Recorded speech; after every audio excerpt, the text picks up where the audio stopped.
Who were the Gnostics? Gnosis is a feminine Greek noun meaning knowledge or awareness. But in the Gnostic context, it means much more than intellectual understanding. It refers to deep, experiential knowledge, an inner awakening or direct insight into divine truth. Unlike the Greek verb edin, which suggests objective or theoretical knowing, gnosis is personal and transformative. The adjective gnostikos, meaning pertaining to knowledge, was common in classical Greek, but took on a special spiritual meaning within Gnostic circles.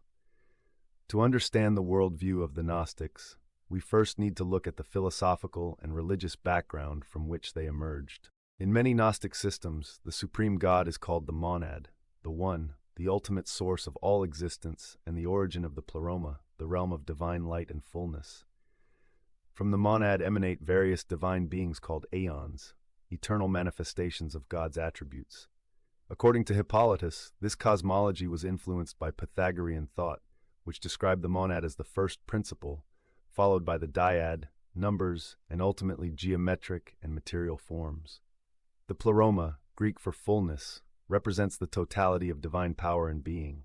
It is the highest, most perfect realm, inhabited by aeons and sometimes archons. This realm exists beyond the material world, not in space, but in a higher metaphysical sense. Within this framework, Jesus is often portrayed as an intermediary aeon sent from the pleroma to awaken lost humanity and restore divine knowledge, or gnosis.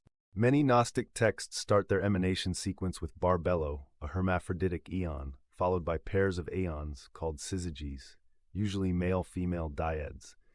The exact number of aeons varies, though some traditions name 30.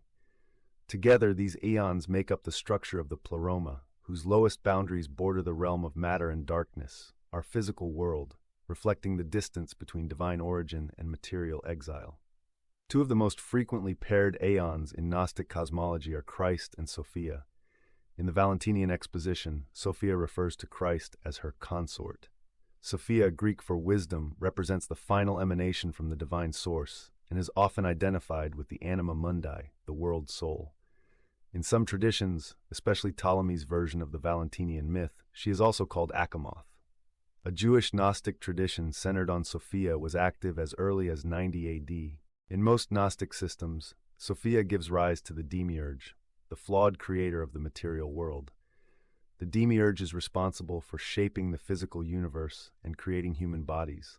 But unlike the supreme God, the demiurge is often seen as ignorant or even malevolent. He is accompanied by subordinate powers called archons, who govern the material realm and block the soul's ascent to the divine. In some late antique Gnostic sects, archons are portrayed as jailers of the soul. According to Origen's Contra Celsum, the Ophite sect described 7 archons, starting with Yaldabaoth, a lion-headed figure who generated others, Iao, Sabaoth, Adonaios, Eleos, Astephanos, and Horeos. The Logos, the divine ordering principle of the cosmos, was personified by many Gnostics as Christ. Some viewed Jesus as the incarnation of the supreme being who came to impart gnosis. Others denied any true incarnation, seeing Jesus as a human who attained enlightenment and taught the way to others. Some groups, anticipating later Docetism, believed Jesus was divine but lacked a physical body. In contrast, the Mandaeans condemned Jesus as a Mjihagdaba, a false messiah who corrupted John the Baptist's teachings. Other traditions look to figures like Mani, founder of Manichaeism, or Seth, son of Adam and Eve, as the true bearers of salvation. Gnosticism developed in 3 broad phases. First, the emergence of core ideas in the late 1st and early 2nd centuries. Second, the flourishing of formal Gnostic systems in the mid-2nd to early 3rd centuries. And third, a period of reaction and decline as the proto-Orthodox Church increasingly defined these teachings as heretical. Early on, some Jewish circles reinterpreted Genesis to portray Yahweh as a jealous, enslaving deity from whom liberation was necessary. Next, a wisdom tradition arose, interpreting Jesus' sayings as cryptic teachings pointing toward esoteric knowledge. Through this, the soul could achieve divinization by identifying with divine wisdom. This view likely clashed with Paul's theology of the crucified and risen Christ, suggested by conflicts in 1 Corinthians, and may have prompted editorial changes in the Gospels to soften such ideas. Finally, a mythic narrative developed about a heavenly being descending to reveal the divine realm as humanity's true origin and destiny. In Jewish Christian contexts, this figure, the Messiah or Christ, was understood as an eternal manifestation of God's hidden essence, revealing himself through sacred history. The second period, mid-2nd to early 3rd centuries, marked the peak of classical Gnostic systems and teachers who claimed their doctrines disclosed the inner truths Jesus revealed. By the late 2nd through the 4th century, the proto-Orthodox Christian movement reacted strongly against these teachings, condemning Gnosticism as heresy and leading to its decline. Part 1. Gnostic Leaders. With this mythic framework in place, Gnostic teachings took shape through charismatic and controversial figures who redefined God, Jesus, and salvation. Simon Magus, active in the mid-1st century and mentioned in the Book of Acts as a Samaritan sorcerer who tried to buy spiritual power from the apostles. Simon was later portrayed by writers like Irenaeus as the archetypal heretic and originator of Gnosticism. He claimed to be a divine manifestation and traveled with a female companion named Helen, identified as a fallen divine power. His myth blended divine descent, secret knowledge, and salvation through personal revelation. Though debate remains whether Simon was truly Gnostic, his legacy paved the way for movements that challenged apostolic authority and emphasized esoteric knowledge. Cerinthus, likely active in late 1st century Asia Minor, Cerinthus taught that the world was created by a lesser, ignorant deity separate from the supreme God, a notion central to later Gnostic cosmology. He distinguished between the human Jesus and divine Christ, asserting that Christ descended on Jesus at baptism and left before the crucifixion. This dualistic Christology opposed orthodox views of Jesus' full divinity and humanity. Though not fully Gnostic, Cerinthus fused Christian and Jewish apocalyptic thought with cosmological dualism, influencing early Gnostic movements and provoking strong opposition, including from the author of the Gospel of John. Basilides, a 2nd century teacher based in Alexandria, Basilides developed a fully articulated Gnostic cosmology describing a layered universe ruled by 365 heavens. He taught the supreme God was transcendent and too pure to create the material world, which was instead created by emanations culminating in the demiurge. Salvation came through secret knowledge of one's divine origin and the cosmos.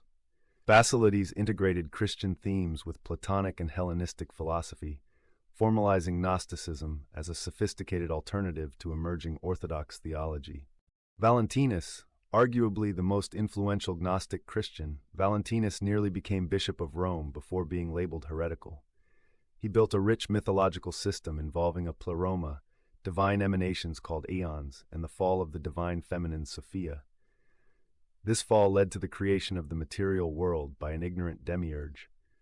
Christ came from the pleroma to restore balance and awaken the divine spark in humans. Valentinus was deeply familiar with Scripture, sometimes using Paul's writings to support his ideas. His movement, the Valentinians, challenged the early Catholic Church and prompted theological responses from Irenaeus and Tertullian. Sethian Gnostics, a loosely organized group dating to the late 1st century, the Sethians are known from the Nag Hammadi library, including texts like the Apocryphon of John and Gospel of Judas. Claiming descent from Seth, they saw the material world as a prison created by the false god Yaldabaoth, ignorant of the higher spiritual realm. Salvation came through revelation and gnosis, mediated by figures like Barbelo and Christ. Likely originating as a Jewish apocalyptic sect, the Sethians integrated Christian elements and articulated a comprehensive Gnostic myth, offering stark contrasts with Orthodox Christian views on creation, God, and salvation. Now that we've met the early leaders who shaped Gnostic thought, let's explore the core beliefs and worldview that set Gnosticism apart from mainstream Christianity.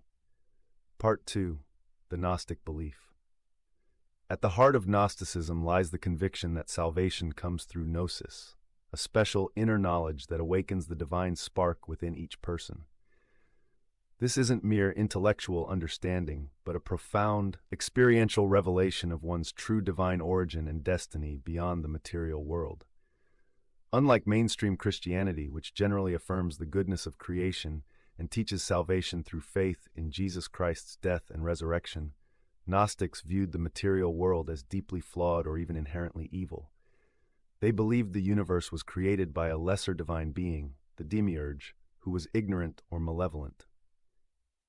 This demiurge imprisoned human souls within physical bodies in the material realm, severing them from the true, transcendent God.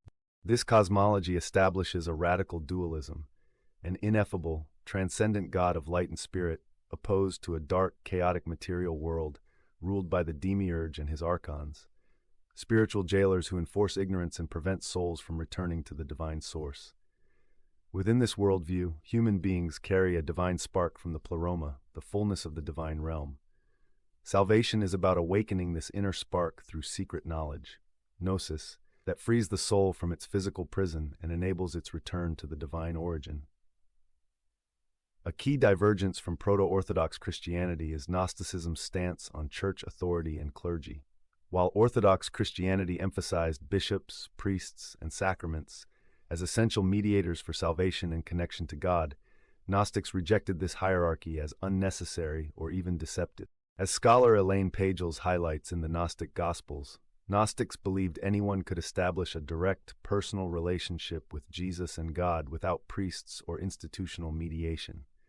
Salvation was an individual inner journey achieved through gnosis, knowledge found within oneself, not through clergy or formal ritual. This belief in personal revelation challenged the growing authority of the proto-Orthodox Church, which claimed exclusive guardianship over true Christian teaching. For many Gnostics, the institutional clergy represented part of the material world's false authority, and at times were even seen as aligned with the demiurge or his archons, working to keep souls ignorant and bound. This skepticism extended to scripture and tradition. Many Gnostic groups produced alternative gospels and writings, such as those found in the Nag Hammadi library, that presented secret teachings attributed to Jesus or his closest followers. These texts were often hidden from the broader church and revealed only to initiates, reinforcing the theme of esoteric knowledge accessible to the few. Gnostics also reinterpreted biblical narratives through their dualistic lens. The Old Testament God was frequently identified with the demiurge, a jealous, enslaving figure distinct from the supreme God of light. Figures like Sophia symbolized divine wisdom lost to the material world and the hope for cosmic restoration. Christ, in Gnostic thought, was often a revealer, an aeon sent from the pleroma to awaken the divine spark within humanity. Some traditions denied Jesus truly incarnated or suffered physically, believing instead that he appeared in spiritual form solely to impart gnosis. This sharply contrasted with Orthodox doctrines of incarnation, crucifixion, and resurrection. Ultimately, Gnosticism offered a profoundly empowering spiritual path, centered on direct knowledge and liberation from the corrupt material world and its institutional powers. This made it a formidable alternative Christianity in the early centuries, provoking intense conflict with the proto-Orthodox Church, which would eventually condemn Gnosticism as heresy. Part 3. From Origins to Conflict. Having seen how Gnostic Christianity took shape, the next question is, how did these beliefs clash with the early Orthodox Church, and what were the consequences for Gnostic communities? From the mid-2nd century onward, as the proto-Orthodox Christian movement grew in organization and influence, it increasingly viewed Gnostic teachings as a serious threat. The rejection of hierarchical clergy, the production of alternative scriptures, and the emphasis on secret knowledge challenged the unity and authority that Orthodox leaders sought to establish. Church fathers like Irenaeus, Tertullian, Hippolytus, and later Origen responded vigorously, labeling Gnostic beliefs as heresies and warning Christian communities against their influence. Their polemics aimed to clearly define Orthodox doctrine, affirming the goodness of creation, the full humanity and divinity of Jesus Christ, and the necessity of church authority and sacraments. At the same time, the growing institutional church consolidated power by formalizing the biblical canon and establishing episcopal authority, further marginalizing Gnostic groups whose teachings and texts were increasingly excluded. The consequences for Gnostic communities were severe. Many faced social exclusion, persecution, and the destruction of their texts. By the 4th century, this suppression contributed to Gnosticism's gradual decline as a major Christian movement. Yet, despite this decline, Gnostic ideas persisted. Their themes of secret knowledge, skepticism of institutional authority, and alternative spiritual paths continued to influence later religious and mystical traditions. Gnosticism's legacy reminds us that early Christianity was a diverse and contested landscape where competing visions of God, salvation, and authority vied for dominance. Part 4. From History to Texts and Practices. With the founders and their ideas in place, we next turn to the sacred texts and rituals that brought Gnostic teachings into the daily lives of their followers. Gnostic communities were not merely philosophical thinkers, they were active spiritual practitioners. They gathered around secret teachings, sacred scriptures, and rituals designed to awaken the divine spark within. Unlike the Proto-Orthodox Church, which emphasized public worship and established liturgies, many Gnostic groups valued esoteric knowledge shared only with initiates. One of the most significant discoveries shedding light on Gnostic beliefs and rituals is the Nag Hammadi Library, unearthed in Egypt in 1945. This remarkable collection includes Gospels, Revelations, hymns, and philosophical treatises, many previously unknown, that reveal a rich spiritual world filled with symbolic myths and practical guidance for salvation. Texts such as the Gospel of Thomas emphasize personal discovery and direct communication with the divine, rather than reliance on clergy or established doctrine. Other writings, like the Apocryphon of John, provide detailed cosmologies explaining the universe's origin, the role of the demiurge, and the soul's path back to the divine realm. Ritual practices varied among groups but often included baptismal ceremonies, anointings, and communal meals, each symbolizing purification, enlightenment, and reunion with the divine. Some Gnostics also practiced meditative and visionary exercises aimed at awakening inner knowledge. By exploring these texts and practices, we gain a deeper understanding of how Gnosticism was not just a set of abstract ideas, but a vibrant spiritual path lived and experienced by early communities. Gnosticism offers a fascinating glimpse into the rich diversity of early Christianity, a movement driven by the search for deeper knowledge, personal revelation, and spiritual freedom. Though ultimately marginalized, its legacy continues to inspire those who seek to understand the mysteries beyond the visible world. If you found this exploration thought-provoking, don't forget to like, subscribe, and share. What do you think? Let me know in the comments. Until next time, stay curious, stay critical.